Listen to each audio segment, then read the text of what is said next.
Look at it right up to the back. Hello. Where are you? I'm in a booth. I'm behind producer Paul in the studio. Oh, you're in there. Yeah. Where are you? In a garage? I'm in a rave. Let's have a party. No, I'm doing my podcast at the moment, so I've built this makeshift similar thing. If you turn it round now, I'm kind of like what you've got there. Oh, I see. Yeah, lovely. It's nice to see you, Terry. And you, Rich Wilson. Last time I saw you, this is how we do it, by the way. There's no big introduction, just off, just chatting. Oh, yeah, I like that. I like that. Last time I saw you, I think it was the last time I saw you, we were walking towards each other at Tottenham Court Road tube station. And you were on the phone. I was walking towards Christmas. Was that the last time I saw you? I think it might be the last time I saw you. Maybe we've worked together since, but that's the one that sticks in my mind. I think I've seen you since. I work with, who did I work with the other night? What's his name? Is it Gareth? Gareth someone. And I said, he does a bit about you in his act, actually. Oh, Gareth Millerick. Yes, he's lovely. He was very funny. Love him. Talk about different offstage to onstage. Oh, I know. It's incredible. He just goes on stage, becomes this like monster, and I'm like, well, not a monster. I mean, that's horrible. But it's like watching an actor acting out a play, isn't it? It was brilliant. But I said to him, you, him, and Keith Farnham on the same bill would be quite weird because you're kind of morph as one. just like the three. Well, it's just one stage of man, isn't it? We're just different degrees of height. But when I saw you at Tottenham Court Road, you didn't even come off the phone. We just walked towards each other. You were chatting away, and you got me in a headlock, and then you kept me in a headlock until you finished your call. Well, that's because I wanted to keep you close. You see. Yeah, no, I loved it. Didn't want you going nowhere, did I? But it's things like that. This is why I love people like you, because you just don't know what's going to happen. When I'm around you, you don't know what's going to happen, and I love that. People should be more like that. I don't know what's going to happen. That's no, exactly. Right. That's me. I've lived my life with everything happening at once, so I spend the whole world thinking, "Oh no, that's happening now, is it?" So now I've got to change. I've got to change tack. So I'm good at adapting. No, I like that. Yeah, but I think you managed to make your way through the world. It still manages to be who you are, and all the other versions of yourself. Yes. At the same time. Yeah, lots of terrorists. It's like you got your main head is like the sun, and then there's a load of other Terry planets like just pirouetting around it. I like that. That's good. That's very nice. I'll take that. Go ahead, Rich Wilson. Love it. There you go. Have it. I mean, that look good on. Mate, that look good on a t-shirt. Your head, and then all these other little heads. The little Terrys go around. Yeah. Oh no. Well, I've got a thing in my act actually. I don't know if you've seen me do that. When I have a bit where I stop the show and I go, let's find out what Terry we got tonight. And then I play this little tune. It goes, what Terry did we get tonight? What Terry have we got tonight? Oh yeah, it's just stupid. Yeah, I've not seen that. No, but when I break it down and actually then tell someone about it, I'm thinking I've got to get a proper act. I've got to get some jokes, man. No, but I remember when I saw you on the boat years ago, and I remember you telling me you went, I've got this new bit, and it's like these two the angel and the devil inside me. Yeah. And then you turn around to the thing, and when you explained it, I was like, all right, oh, that sounds interesting. And then when I saw it, and ever since, everyone's like, that's fucking great. It's such a nice bit. It was nice to see you right at the beginning when you first started doing it to what it became. Like, people fucking loved that. Yeah. Well, it was we're doing it now, aren't we? This is it, mate. Yeah. I love it. Doing it. It's like me and you haven't seen each other. We're just chatting. All right, yeah. So I'll talk to you like you've never seen me. But yes, basically, what happened? Have I ever told you this story? No. Right. Okay. What happened was I was in Dubai long time ago, right? And everything had gone wonky in the world, the Twin Towers and all that, and I'd kind of lost my mind a little bit. I'd had this sort of rise to what I got to telly and all that, and then it was all just taken away. Like all of a sudden, everyone had changed up top, and everyone who came in went, nah, not him. Yeah, right. So I kind of went back to doing comedy, and I ended up in doing these gigs in Dubai with Ben Norris, and I happened to do this routine. Well, not even a routine. It was just a flippant observation about call to prayer, and I started doing all this stuff in Dubai. And after the show, it went proper wonky. The people who run the gig went, "We're in big trouble here. You're gonna have to, you're gonna have to write letters, and you might get deported and all this stuff." Shit. Right, okay. So anyway, I didn't, and I managed to do the gig the next night. But the next night, I was in this sort of world of darkness and not even knowing what I was anymore, be it a comedian or what kind of comic I was or anything. See, I come back doing comedy after 4 or 5 years with the same old crap I was doing before, so it didn't really make any sense. And I used to do this. I used to have one routine in my act where I would say I was in New York, right, and I went up to the bar and I said to the guy, "Can I have a medium white wine?" And he went, "We only do the one size," right? That actually did happen, right? Yeah, and then yeah. the gag was I'd turn round and then I'd have these two voices, and one would go, "You must go back, show him the bulldog spirit," right? That's all it was. And then I'd go back and finish the routine. But after what had happened, I just carried on. I turned around and just said, "What kind of world we living in? There's no freedom of speech here. Let's not even talk about the slavery that goes on in this country because we're not allowed to." So I was doing it all to the wall. Do you see what I'm saying? Yeah. And then I turned around and then acted like nothing had happened, and I continued to do this, kept doing it, blah, blah, blah. And then at the end of it, I come off stage, and Ben Norris come up to me and he went, "What was that you're doing?" And I went, "Oh," I said, "I shouldn't have done it. It's very unprofessional of me." And he went, "No, man." He said, you mustn't stop doing whatever you're doing there, but just don't be so bitter with it." And this was about 2005. And then I went to Edinburgh in 2006. And I took a load of old stuff and then I cobbled together with all that turning around business. And that's when I'd learned how to wield it, if that makes sense. And that was, and then it grew into what it is now, which is all these years on. I fucking love it, and everyone does. What? So you're talking about? This is really interesting, actually, because when you see people that, they're star, the whole industry's talking like that. They're around you, they're sending cars for you. You are. Everyone's. Oh, Terry. Yeah. And then one day. You get it starts to you feel it. It goes and it goes like, "Oh, can you make your own way in?" And that's how you know it's starting. Yeah. When the cars stop, and then and it must be hard when the whole industry goes, "Yeah, we're doing this now." When you were in it, that must fuck you up on so many different levels. It does. It totally does because you built up this whole thing, being this flavour and this was like probably from about 90. God, how old am I? 96, 7.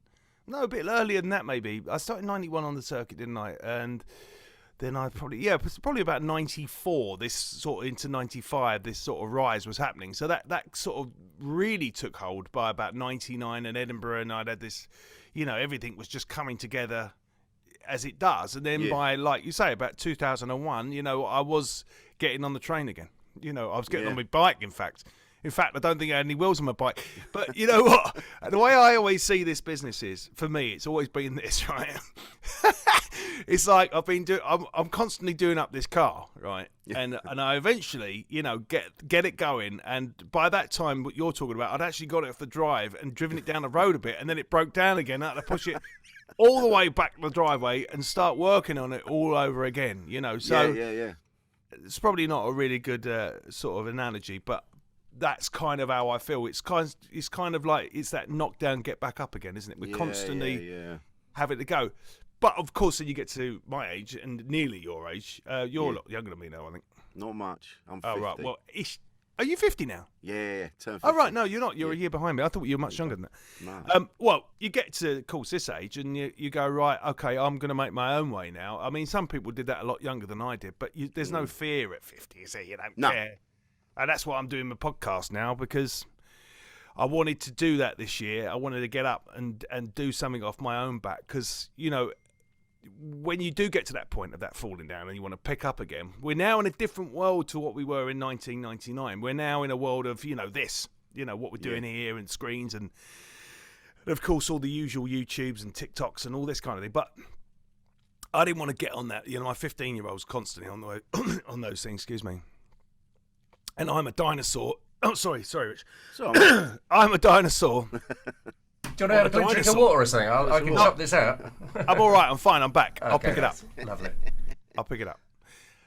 The problem is now, of course, I'm not even a dinosaur. I'm past extinction. I'm oil, right? So I've been burnt in a car and everything. I've gone, right? I'm a gas. I don't even know what I am. I'm not even carbon anymore. But the point being is, I didn't want to get into that noise of all this sort of world. You know what I'm saying? And just going, look, I'm a desperate 50-year-old man trying to be funny on a young platform. And then I thought, actually, why don't I do the podcast? I had done a Radio 4 show. I did three series of my Radio 4 show, which was potty. But some of the characters in that, I thought, oh, hold on, I should build stories with them. So that's how, Ed and the Bear came along, and now we have Bear with me. So and I'm enjoying that. And I wanted to get up this year. And so I set up this little studio that I'm in as well, because I wanted to get up and get on with it. Whereas, if I've got to put it all together, then I'll do it tomorrow when I procrastinate, Whereas all here, and now I'm getting on with it, and I'm enjoying myself. And the point was, I just wanted to do it for me to say I've got a podcast, but it's actually people are listening to it, believe it or not. So it's good. Basically, I'm doing what I want to do. And that's lovely. And what I love about you is that you have a strength. You do have a strength, because you've been very vocal about your dealings with your own mental health and all that. Yep. You've been very open about that, but at the same time, you have a strength, because you're aware of that, but you don't let it get to you. You always manage to pull yourself back up again, which is inspirational. You've also managed to bridge the gap, because you're like, you played football, you're into your football, but then at the same time, there's a surreal edge to you. It's like you're kind of everything. You're all sorts of things. I'll tell you what I am. I'm packaged. I was actually thinking about this not that long ago, about my act, actually. My act sums up what you're saying here. It's packaged. I start with a song, I end with a song, and I do a few songs in the middle. It's packaged like an old traditional 70s cabaret act, but instead of doing My Wife, that kind of thing, and joke, it goes off in a wonky place. There's always this little twist to it. Yeah, and you're right. I do. I always see myself as a bit of a geezer nerd, if you like. I'm actually, I'm a bit blokey and a bit football, but actually, I'm a bit of a nerdy weirdo. So I'm square pegs and round holes, all in pegs and square ones and whatever that is. But and full of cliche as well. But yeah, I'm happy. The thing is, I'm happy with who I am now. Whereas before, I think I was not fighting it and not knowing who I was. I always know I'm a bit different, because everyone seems to tell me. But instead of fighting it and trying to fit in, I just suddenly realised that you need to just go, like I was just saying earlier on, without repeating myself. Just go with my own flow now, because you try and jump in the water with everyone else, don't you? And you're all paddling. Yeah.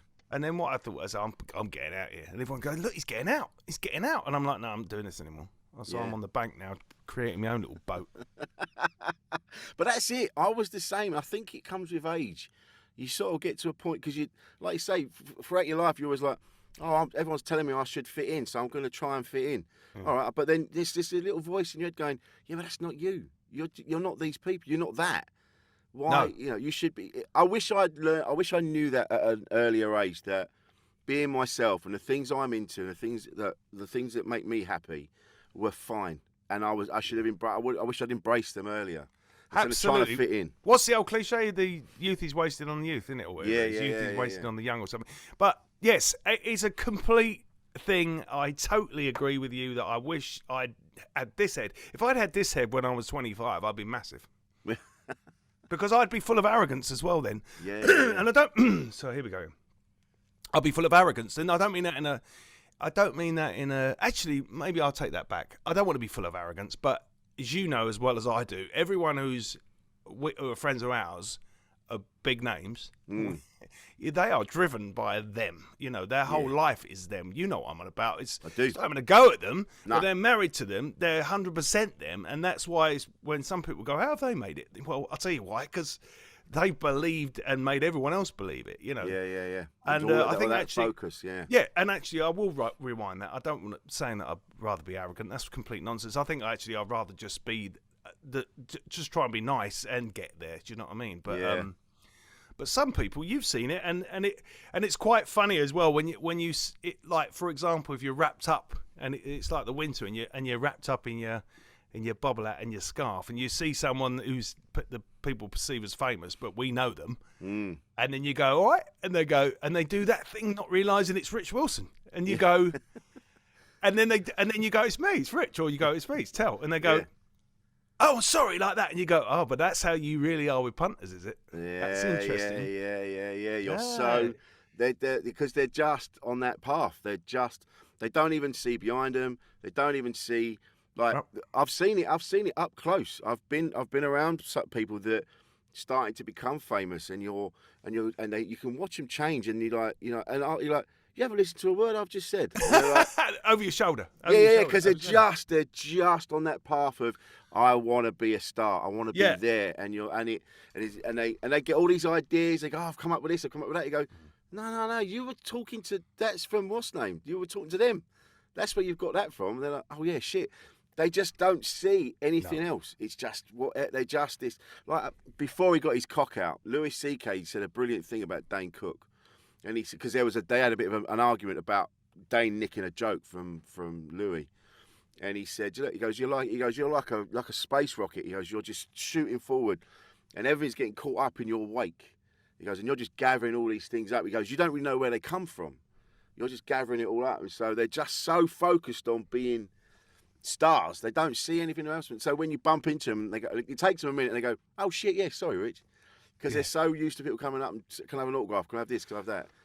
Well, they just get lost in the noise. I do get that. I do get that to a degree of. I mean, but then again, some people are really quite rude as well, which I've also noticed. But that just not even comedy, but like when I was in EastEnders, that was loopy. Yeah, man. Loopy. That's loopy. How did you deal with it? Well, I didn't mind it because it wasn't me. They came up to see Terry from EastEnders. I wasn't really. I'd just go, "Oh, hi, how you doing?" and get on with it. It was. But you could always tell if someone was going to approach me, whether they knew me as the comedian or if they were EastEnders fans. You could always tell which difference people were going to come up. Very rarely in comedy, but yeah, it's a weird thing, and you kind of. I suppose it's because people who are into that. I don't watch it. I never did watch it. I mean, I watched it, I think, when I was about 10. No, I was being older than that, wouldn't I? Probably 15. But and that's funny. That's a cliche. What everyone says, I don't watch EastEnders. But I didn't watch it. So I suppose people who do watch it and enjoy it, it's kind of their thing, isn't it? So if you're in their thing, then you're in their thing, and you're part of their thing, if that makes sense. But I get it, and they buy into it as well, don't they? They're right into it because they watch you every day. Yeah. Your brain doesn't know that you're watching characters. Your brain's like, oh yeah, these are your mates, or these are your family, and I can see where the lines get blurred. Yeah, I can see it as well because I see people, who have been in my life forever. Hugely well-known faces, and if you see them in real life, you go, you don't know them, of course, not comics, but maybe it's I can't think of the top of my head. Say it was David Attenborough, but you'd feel like you knew David Attenborough, wouldn't you? You'd be like, I know you. You know me, right, David? Dave. We're mates. Dave, come on, remember? I've watched you loads of times. Oh, I can see it. We were in the Galapagos the other day. I was riding the tortoise. And you were going, get off. Cue the David Attenborough impression. And so we move on. But it must be difficult. Like you've already said, when you have these extreme highs and then there's extreme lows, with what, like you've talked openly about, be it like your bipolar and your other dealings with your mental health. How have you managed to keep sane? I think it is. I think you get like, I won't lie. I do take supplements, but I've read loads as well, and age as well. I got this guy Stephen Renwick. I don't know if you would say Renwick. How would you say that name? It's Rennick.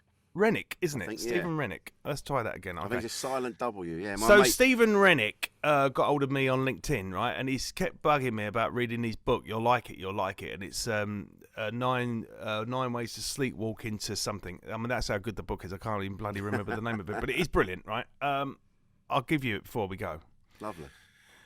But it is a fantastic book, and that's one of the many books that I have read. And I think what you need to do is you just have to when you read something like that, it just jiggles you, pokes you, and goes, "Look, it's nonsense again, isn't it?" You have to just keep reminding you that it's nonsense all the time, And I think the good thing is, for me, being in an artistic world, and I say this to a lot of people who feel got the black dog and the blues and all that, is do something, even if it's gardening, or just get a canvas and some paints, and even if you're not very good, it doesn't matter, but just take you away and get that sort of achievement and those that the endorphins of flowing, and get that point of going, oh, actually, I'm doing something opposed from just getting up in the morning and going, oh, here we go again, And I think that's what I did to a degree. I don't bang on about it anymore because it's a bit of a funny one, this, but I'm glad that mental health now is out there and become quite vogue, really. But I'm also seeing, to me, it's a little bit of a card now as well, it's kind of like I don't really talk about it anymore because it's like, oh yeah, I got mental health problems, and I'm on podcasts. So I've been banging on about it for years and years and years and years and years, but it's good that it's out there, and I'm pleased that people are quite open to talking about what they have. But for me personally, I just managed to address it and then know when it's coming, as it were, and also like a scratch record here. I am older now, I'm very happy where I live. I live in a lovely house. I'm lucky. I've got a beautiful 18-year-old Mercedes, which I love. Right, lovely.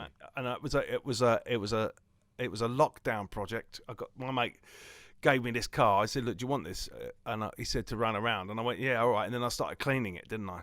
So it went from this old decrepit heap to this beautiful CLK convertible. And when I got the roof down, I don't know if you can say this on your podcast, but I look a right wanker, and I love it. I got my bucket hat on. I look like a complete knob, and it's love that shit. But it's out of all the cars I've owned in my life, I'm just like, I love this car so much. So what I'm saying is, materialistic things, you start realising actually you don't need to be buying that brand new car to pay out 700, 400, 250 quid a month for, or whatever. Yeah. Do you see what I'm getting at? These are little. These are, I'm trying to get to a point, but that's kind of, that car was another learning curve to me, to actually go, look at this old banger. Well, I love it. You know what I mean? I love that car so much. Like, Mom, if she was here now, Dee, she'd be going to me, oh God, you're not on about that car again. But that's the small little things, that you need to get yourself to points, don't you? And I've done that. I love my house. I love where I live. I'm lucky with my family. The folks are still here. You know what I mean? It's all, what have I got to... what have I got to be down about? Nothing. So but it takes a lot of learning to do that, to readdress your mind, and it's going back to that whole thing you were saying about that rise, and then it all being taken away from you, and I think it's a loads of little things, isn't it? I think that's what causes a lot of mental health. Is loads of tiny little things that just keep bombing you, and before you know it, they start getting in. So you have to start pushing them back out again. But you know what? It's true, and little things like I had it. Up until yesterday, I was all right. Just fucking phone him. It was a couple of phone calls I hadn't made, a couple of things I've been like burying my head in the sand about, and I'm like, just to the point. Like I was like, do you know what? Fuck it. I'm just gonna walk into the sea. I'm just tired, because then what happens is I build it up in my head that everyone hates me. I get that. And I'm like, everyone thinks you're a prick. Why do they bother with you? What's wrong with you? And he starts getting, and then you suddenly realise, oh fuck, I've been lying on my bed for 2 hours now. I should have been up doing something. And then it just happened. I just went out loud, for fuck's sake. And I just rang him, and I went, hello mate, listen, blah blah blah blah. And he went, yeah, that's all right. Yeah, don't worry, I'll sort it out. I went, oh right, yeah. So that's like 2 months. I should have phoned him. Yeah. And it took me 5 minutes, and because he's a mate, he went, yeah, it's fine. Why don't you just phone me, you prick? Yeah. It's like that is one of the big things of mental health as well. Is those things of when you so if you text someone and don't come straight back to you, and then you sitting there going, "Why don't they come back to me?" What, and you're like, how many times eventually do you get to someone and go, oh, mate, I didn't see it? Or they say to you, oh, mate, I've been away for 2 weeks. Or I don't know. It's always you. It's your own insecurity building up. 1-on-1 is 20,000. Yeah. 0.2. But I see other people as well when they message me and they're like, oh, Rich, I'm really sorry. Sorry I'm a burden, mate, but can you help me with this? And I'm like, yeah, of course, mate. You're not a burden. So everyone's a lot of people are feeling that they're a burden on each other. and going back to what you said about everybody, I think it's more, it seems more amplified in our industry.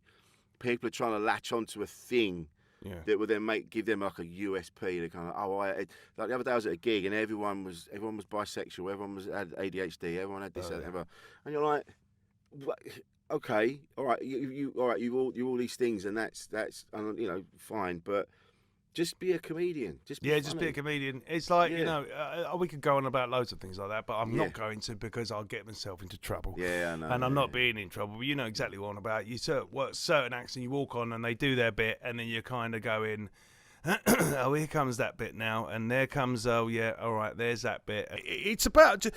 I know what you mean. For me, I watch people, and I want when people go, oh, this and that, and like you say. Just be funny, man. And the other thing is, I really don't care. As an audience member, I'm sitting watching a comedian. Unless you're packaging it correctly, exactly. I'll be sitting there going, I don't give a monkeys, mate. Go and see a shrink. Yeah. I'm not interested about you. I haven't paid money to watch you tell me about you for 20 minutes. It's boring. Yeah. Unless you're packaging it in a way and you've got that kind of. I think all great comics that do stand up.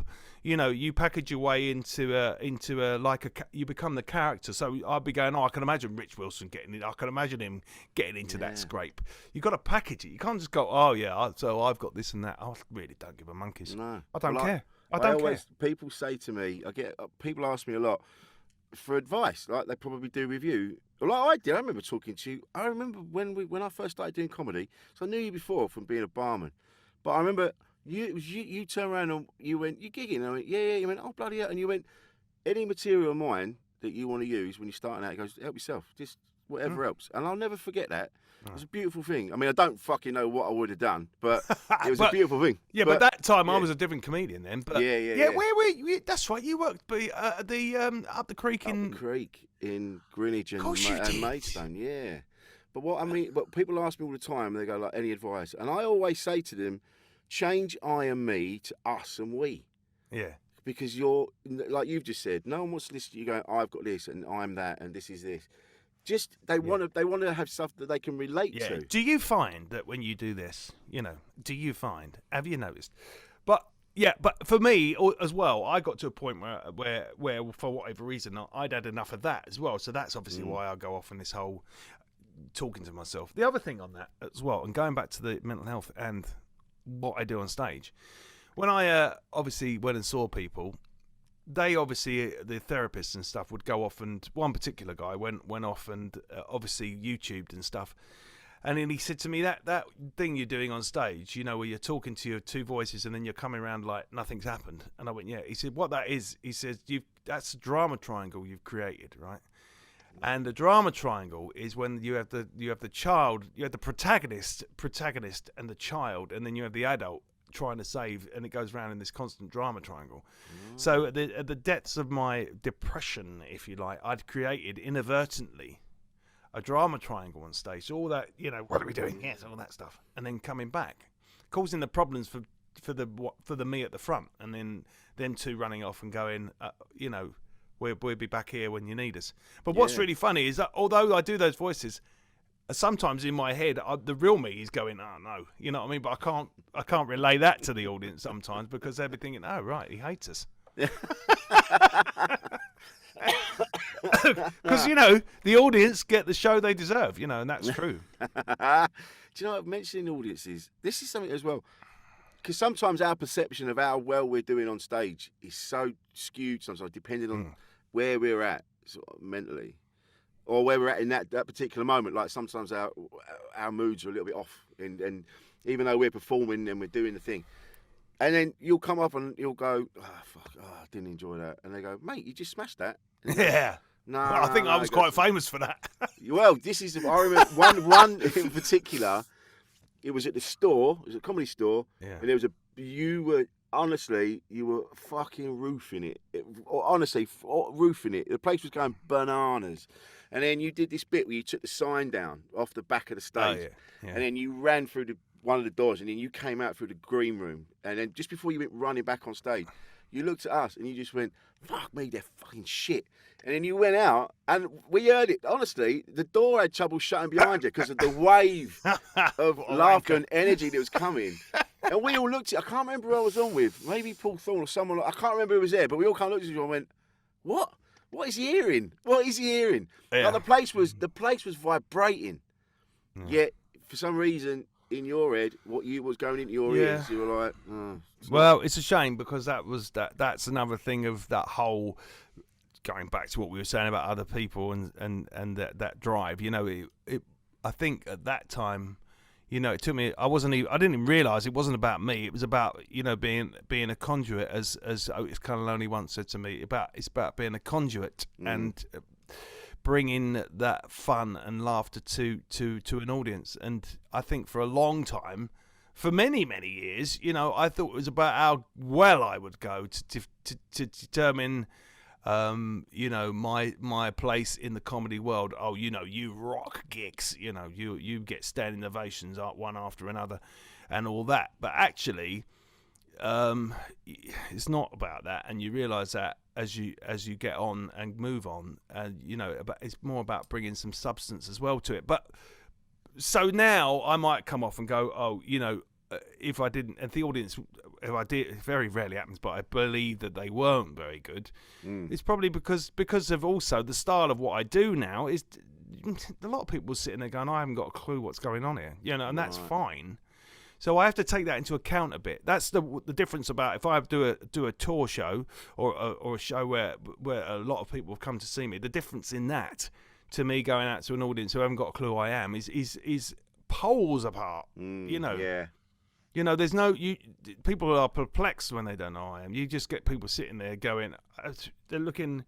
I remember one woman once shouted out to me. She went, "Excuse me." She went, "Excuse me." I went, "Yes." She went, "Is this comedy or horror?" You know, so I can understand it if you've never seen it, because I think when people they're looking for the jokes and the gags, you know, and the point is with it all, the joke is there isn't anything, you know, that is the joke. You're looking for something that's not there, you know, it's just get on the ride and come on this silliness. It's just stupid, you know.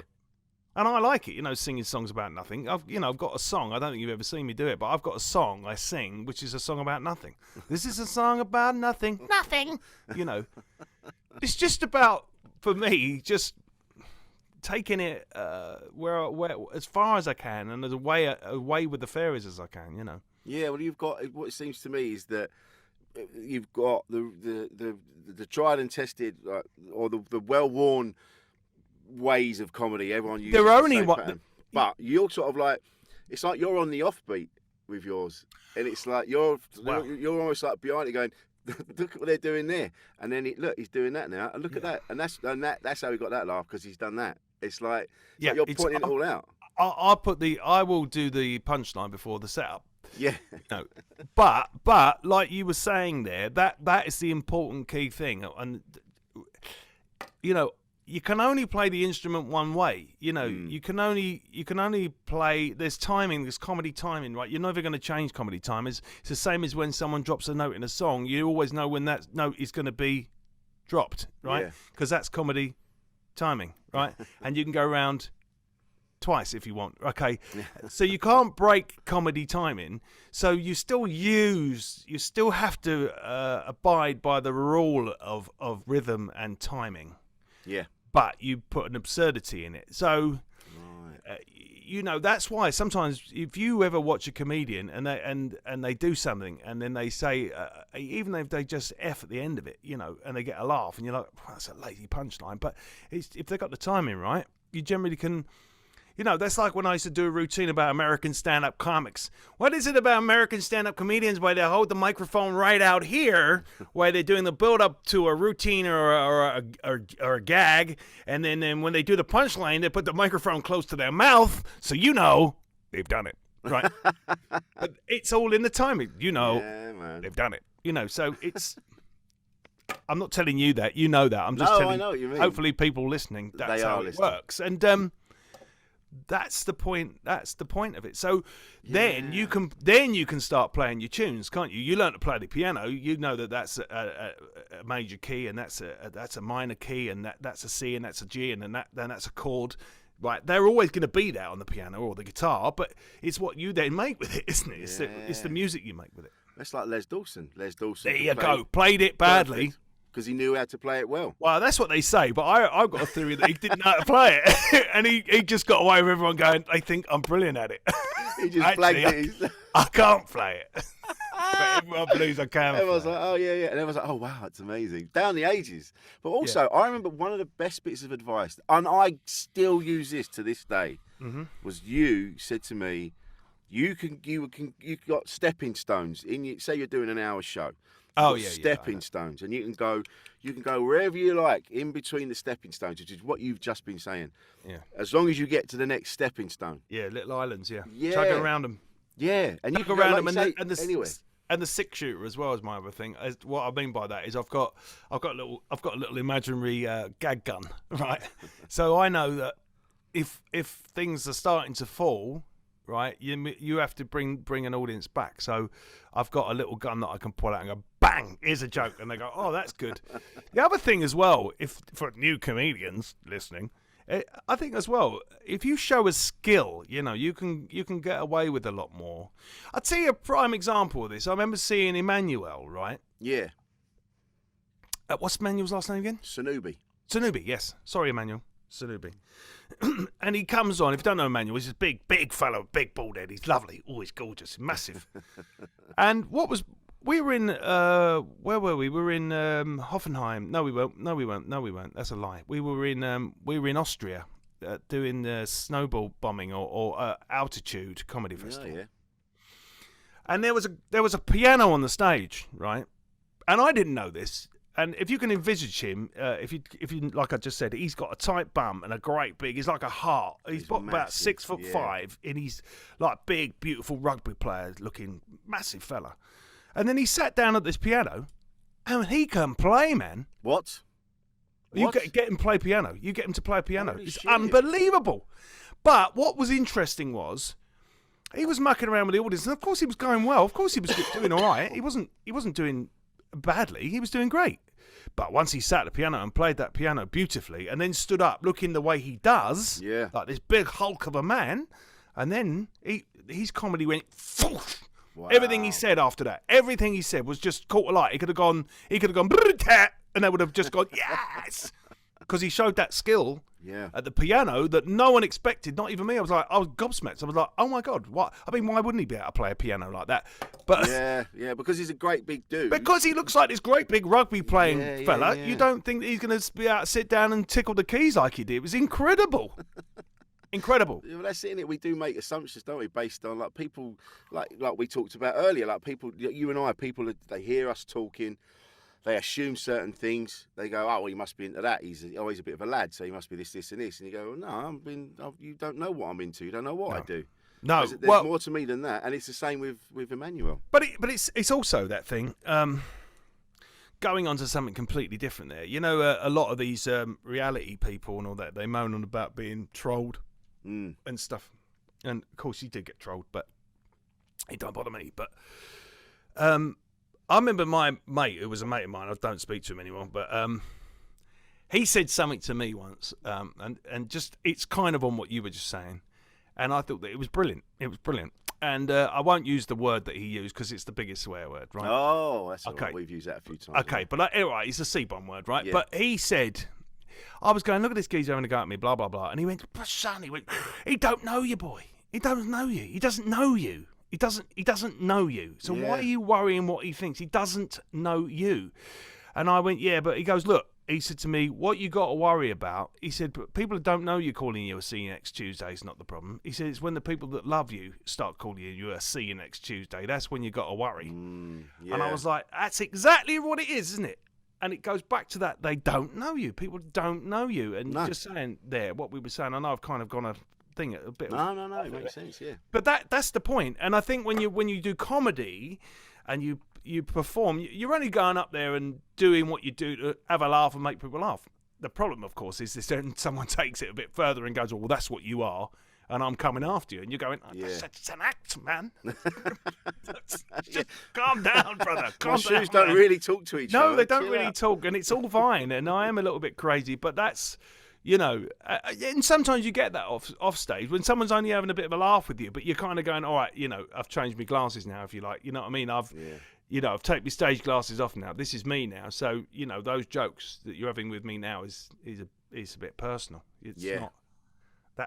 That was there. This is now, Yeah, exactly. I know what you mean. Speaking of that, with this podcast and with this, it seems like you're now creating your own universe. So you, almost like not a safety thing, almost like maybe protection. You've gone like, I'm going to just create my own world, which you are more than welcome to come into. Yeah. But fuck this, because this makes less sense than shit that goes on in my universe, and you think I'm the crazy one. Outside is insane. Yeah. Does that make sense? Yes. Yeah. Yeah, totally. I mean, are you? Am I actually the same one walking amongst the crazy people? I think they say. Maybe I'm not. I'm not mad. Maybe it's everybody else. It's like when it's that thing, is it? When someone says, "Well, have a nice day, won't you?" And you go, "Well, it won't be me causing the problems." No, probably I am causing the problems. I don't know. Yeah. But that like you're saying about doing podcasts and stuff, and that's it's the nice thing to create that get into that world with, like, bear with me, getting into that world and creating these crazy worlds that are actually quite simple stories, but then they spin off into this sort of surrealism and stuff. But what's really nice about them, I can say a lot in those, because you can get away with a lot more when you're in character. Do you know what I mean? And yeah. And using all the kind of people inside me, like you said, the loads of Terrys, to bring them all out and then put them down into an audio world. And that's also good fun as well, because it's a challenge, because I'm quite a physical sort of comedian. To then I found this doing when I was doing the Radio 4 stuff, to be funny on audio and be visual on audio is quite a thing. And I quite enjoy making my audio visual, if that makes any sense at all. If you listen to my stuff, you'll go, "Oh, right, I can really see it," and it's only just mucking around now. I'm just finishing episode 4. It was actually the last episode, the Heist 3, is where now I've really got used to how to use Logic, which I record in. So now everything's moving around in your head now. And this 4th one, when I come to now edit this one, when I do the master, it's going to be great, because I'm going to sort of Dolby Atmos it. So it'll be all around your head, and they'll be talking and moving, and it's bringing it all to life. But it's very labour intensive, and because all the sounds and all the music and all the voices in it and all the writing of it's all entirely me, apart from the Wally kid, the kid next door who lives next door to the Bear and Ed, and that's played by my son. No, although I could do it myself though, you know what I mean? But everything, and what that sounds like, oh God, you're full of yourself, Mr. Boastful, but it's brilliant just to be able to go, I'm in control of this. Yeah. I'm the producer, I'm the writer, the director, everything on it, and no one can tell me what I can and can't do, because I just stick it on Podbean and Apple Podcasts, and it puts it out there for me. So I've got my own world. You can go and find it if you want. Same with you, without insanity here, and we're in control of it, and it's beautiful, because a few people said put it on BBC Sounds, and no disrespect to BBC Sounds or any of that, but I don't want that to be a case at the moment where I'm being told what to do. I want to draw my own picture. Yeah, exactly. And I'm enjoying doing it. I've only started doing it for my mum and dad to listen to, really, but but I stuck them out there. But they're doing all right. I mean, they're not not number one podcast, but they're certainly being listened to. Yeah, man, that's what you want. But just to cut in here, I thought you killed your father in episode 2 as well. Well, is he dead though? Because the other thing, because if you listen in Heist, of course, then when Mank and Danny are talking, which is Danny from Off the Curb, by the way. Is it? Yeah, I put Danny up. No, I'm doing Danny from you're Off the doing Curb. Danny, right, got ya. Yeah, because I just nick loads of people. I might put Martin do a Rich Wilson in there. Right? Hey, what's all? But he says, doesn't he? He goes, they were a weird bunch. One looked like a librarian, and the other one was an old man dressed as an old lady. So I haven't quite decided yet whether his mum is actually a fella. I don't know. Oh, do you know what? This is right. This is good. This is right. So this is a bit of a personal story, but I'll tell you right now. So my granddad was. Yeah. I mean, he used to wear women's clothing when he was. Yeah. My dad went round there one day and they looked for the car was on the drive, but there was no answer at the door. So they looked in the letterbox, and they thought it was my dad's grandma. Anyway, Dad went round the back to go and say, "Oh, where's Mum and Dad?" And he was greeted by his own dad, dressed in his garms. And he just went, "This is what I do when I'm on my own. This is me," which freaked me dad out a little bit at the time, and then he kind of came to terms with it later on. But they still talk about. They used to make a joke saying that they thought what had happened was my nan had actually died and not my granddad, and he'd just taken her place. Right, there you go. And it was like, there you see. Yeah. So, but isn't it amazing how and I can understand your dad being freaked, but it's funny how someone just wearing a different set of clothes, can bring a completely different perspective on someone. Being, isn't it? Yeah, it's like, he's got a woman's dress on, so no, he's not quite what we thought he was. But but it's just society telling you that those are women's clothes, those are men's clothes. Well, it's all made from it's all cut from the same cloth. It's all cut from the same cloth, and that's the point. That's the point. But yeah, Father Paul Daniels. I love that. I was going to come back with something when you emailed me, and I'm not going to. I thought I'm not. I always get boring. Is he not dead? I thought he was. Yeah, dead. I was going to say I thought you were dead, but then I thought everyone's done that. But yes, I think they did shoot him, and I've got a feeling that his dad might. We might go a little bit deeper with that at some point, but at the moment, I'm still trying to find. More about the characters myself at the moment. It's quite nice because when I write a story. The stories, what I do is I just have like these little headers, and then as I'm writing it it just writes, man. It just writes itself, and it's that whole thing of, if you've got strong characters, it just pours out of you. Because what you have to remember is, I've done this when I've read the scripts back and gone, is that funny? This one I'm doing at the moment was really hard, right? Because it's like a Russian doll of a story. It's crazy, right? And I had to get a mate of mine to read it to see if I was actually certified, right? But as I'm recording it, I'm actually giggling away, and then you start adding little bits as well, of course. But and you have to trust in that it's the characters. When you're writing it, the bear is funny, man. He's funny, and the more angry he gets, and when he swears, I know swearing is so immature, but when the bear starts swearing, I get annoyed. Will you just shut your face? Now listen here, bear. No, I don't care, mate. All right, I've had enough of it. Oh yes, you've had enough of it, have you? Very nice. Yeah, nice way to talk to you, friend. Look, why don't you just fuck off? Yeah. Oh. I love that. I'll go to the bottom of my stairs. And then she's on it as well. That's the mother. Anyway. But what's nice? She lives in the cupboard. She does. She's their Alexa. So they go, here, Irene. And he goes, hello, Irene speaking. Oh, my God. My mum's called Irene. No. Yeah. Well, it's all based. Everyone's based on something, though. She's based on Irene Handel. I'm looking at their images now. I made all their artwork.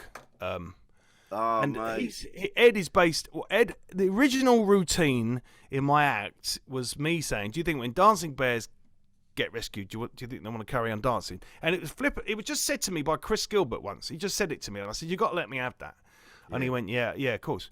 And then, of course, I did this routine of the. It was like Eddie Izzard and Tommy Cooper. That's what it was. It was like him going, "You're free, bear. You must go to the woods. You're free." And he goes, "I like dancing, and I love dancing. That's what I've always done it. I love dancing. No, but bear, you're free. You must go." Anyway, it was crazy routine, and that's how it found its way on my radio show. But he actually is kind of loosely based on Eddie Izzard, Ed, the main man, not the dad. But his image, which I'm looking at the moment, is based on Leonard Rossiter. Oh, mate. What I've done is everything in the show is actually all loads of callbacks, and there's loads of Hancock in there. I use loads of, things Hancock said.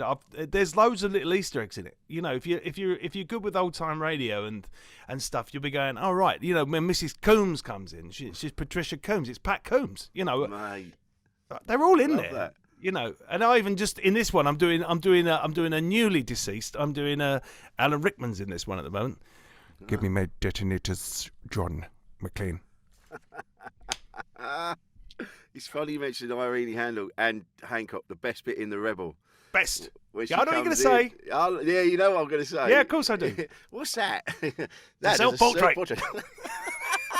Who of? Lauren Hardy. Beautiful, isn't it? It's just beautiful. And what a film that is, by the way. That's you know, people great going about film. Films. I'm not really I don't really watch films anymore. I just get bored. But that is beautiful, that film. And also spot the upcoming star cameo in that. But you didn't realise that, did you? No. I'll have to watch when it he again. gets It's been a abroad, while. when he gets to France and he's in one of those little holes and they're all talking, they're all being artists, aren't they? Oh, This yeah. one little boy pops up with this, he says about 3 words. He says something like, but how do you know this? Something like that, right? And he's beautiful looking, and it's Oliver Reed. No. Yeah, you watch it now, you'll go, oh, it's Oliver Reed, my look. fucking God. Yeah, it's Oliver Reed. Mate. Yeah, I've unknown, got to watch young, it now. beautiful. He looks a bit like Robbie Williams, funny enough. Yeah, he was a good-looking man, wasn't he? Lovely looking man. Oliver Reed.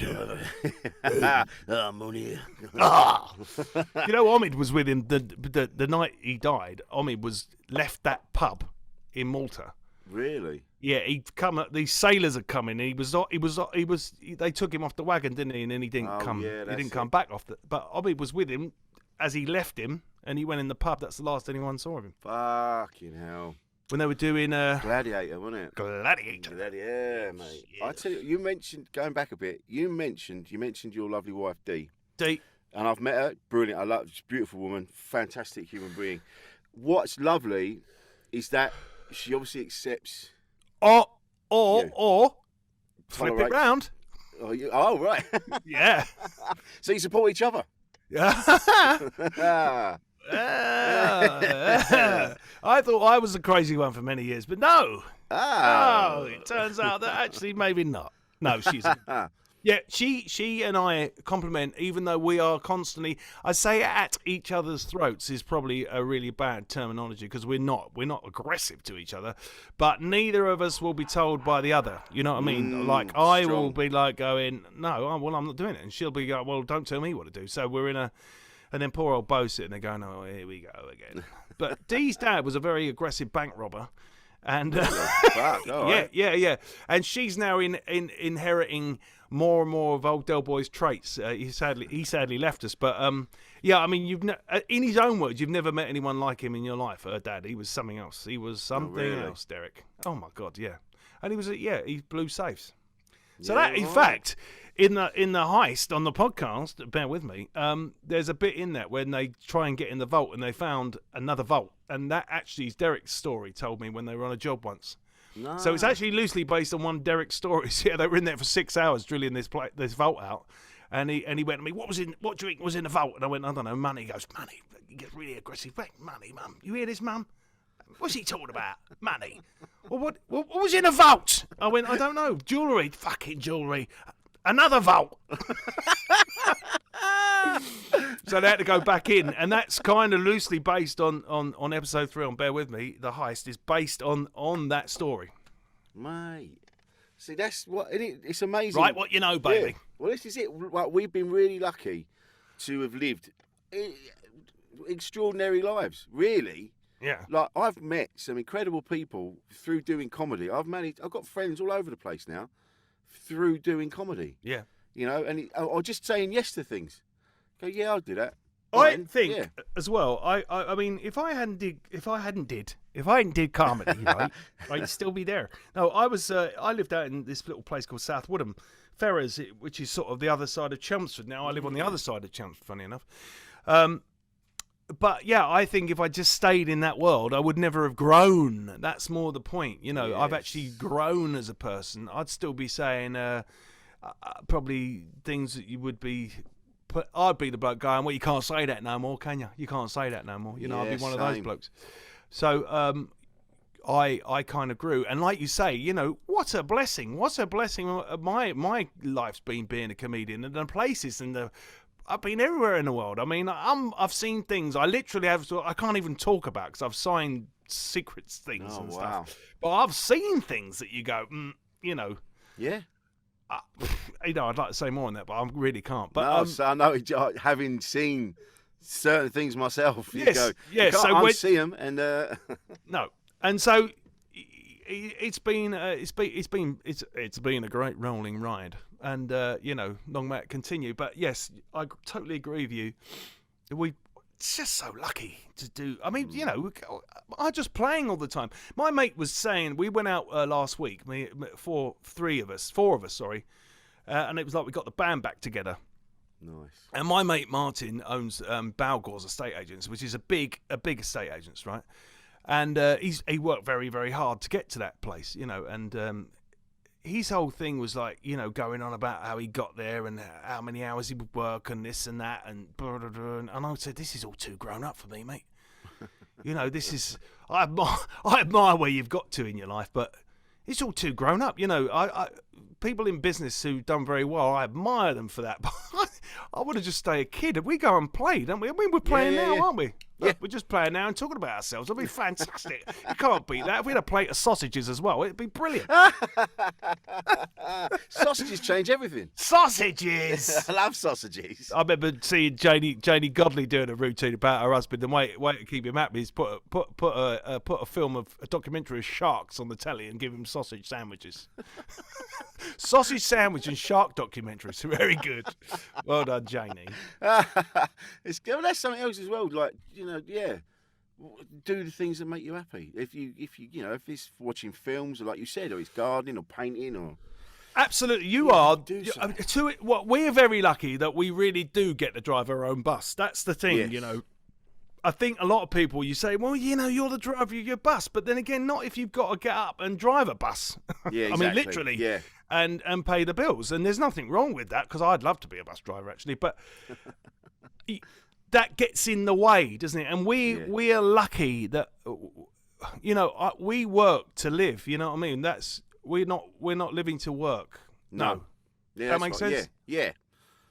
And it's like you say, it's all very well, like you've got to get up, pay, you've got to do the job, you've got to pay the bills, then you've got to come back, you've got your family to attend to, and so you can't. All the other stuff, and you can understand. So it's difficult. You can see why people then get down and depressed, because they're not going to be in a band anymore. You know, they're slowly edging away, isn't it? It's like the Pink Floyd, isn't it? You know, someone's fired the starting gun. You know, 10 years have got behind you. You know, before you know it, and I think that's when people, if they can, just step aside and even if it's on a Sunday, you find a little patch of your garden, and if you haven't got a garden, then just go and get a flower pot. And I know it sounds ridiculous, but start creating a garden. It's just anything like that, just to start creating and watching something, because you can go to work that day, come home and go, oh look, it's sprouting now. You know, it's just something to take you away from that thing, and creation, I think, is truly brilliant for anyone who's feeling shit in their mind. It really is.